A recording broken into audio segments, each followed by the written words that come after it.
Assalamualaikum warahmatullahi wabarakatuh.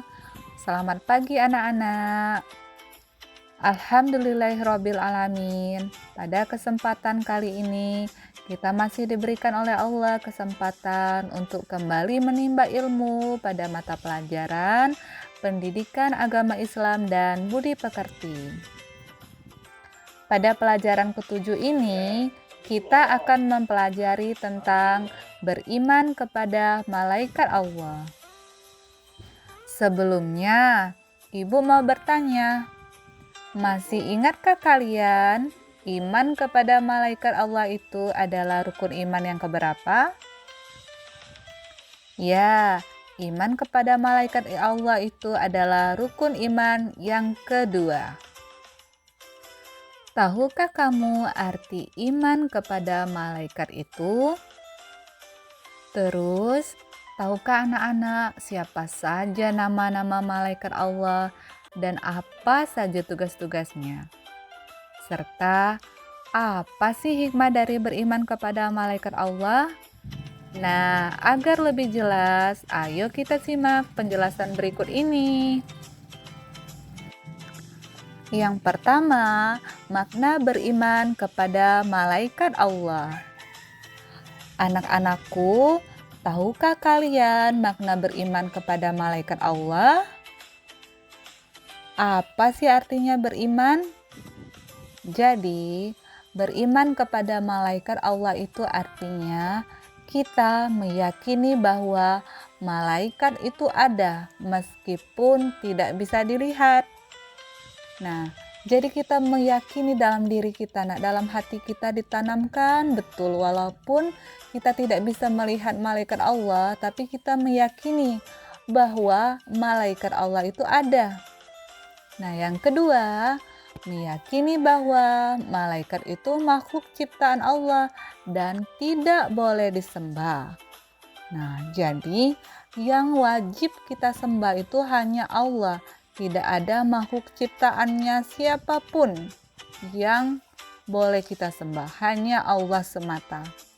Yang ketiga, meyakini bahwa malaikat memiliki sifat-sifat khusus, seperti selalu patuh kepada perintah Allah, tidak mati, diciptakan dari cahaya atau nur, tidak makan dan tidak minum, dan memiliki tugas-tugas tertentu.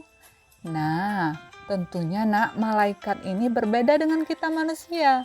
Kalau manusia itu bisa mati, terus dia diciptakan dari cahaya. Kalau malaikat ya, tapi kalau manusia diciptakan dari saripati tanah. Terus malaikat itu tidak makan dan tidak minum. Dia hanya melakukan tugas-tugasnya, beribadah dan mematuhi perintah Allah. Akan tetapi walaupun dia tidak mati, kita tetap tidak boleh menyembah malaikat karena malaikat itu adalah makhluk ciptaan Allah. Materi yang kedua adalah mengenal malaikat Allah dan tugas-tugasnya. Jadi anak-anak, siapa di antara kalian yang tahu nama-nama malaikat Allah dan tugas-tugasnya? Ayo coba sebutkan.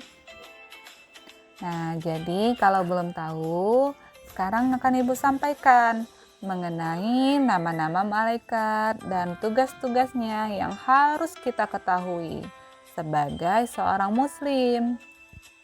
Jadi, malaikat yang pertama adalah malaikat Jibril. Malaikat Jibril ini tugasnya adalah menyampaikan wahyu.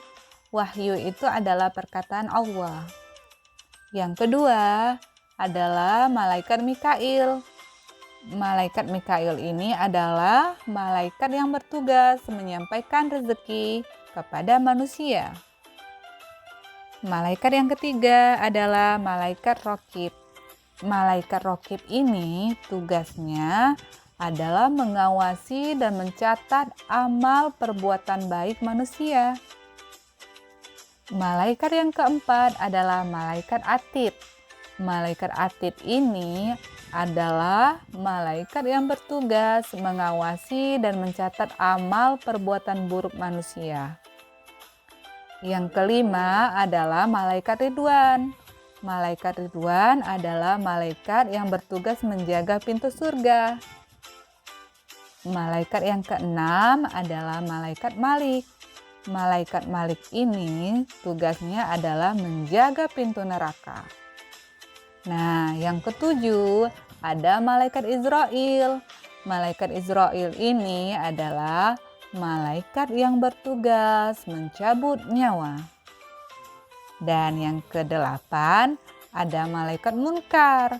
Malaikat Munkar ini adalah malaikat yang menanyai mengenai keimanan dan amalan buruk manusia selama ia hidup di dunia. Yang seterusnya adalah malaikat Nakir. Malaikat Nakir ini tugasnya memberikan pertanyaan mengenai amal baik manusia selama di dunia ketika ditanyai di alam kubur. Dan yang terakhir adalah malaikat Israfil. Malaikat Israfil ini adalah malaikat yang bertugas meniup sangkakala jika hari kiamat telah tiba. Jadi, ada berapa nama-nama malaikat ini, Nak? Ya, benar sekali. Ada 10. Jadi, ke-10 malaikat ini harus kita percayai akan adanya malaikat ini. Harus kita imani dalam hati kita, dalam diri kita bahwa malaikat ini walaupun tidak terlihat, tapi dia ada. Jadi, untuk pertemuan kali ini, itu saja yang Ibu sampaikan. Semoga materi yang Ibu sampaikan bisa menjadi ilmu yang bermanfaat untuk kita semua. Ibu akhiri, wassalamualaikum warahmatullahi wabarakatuh.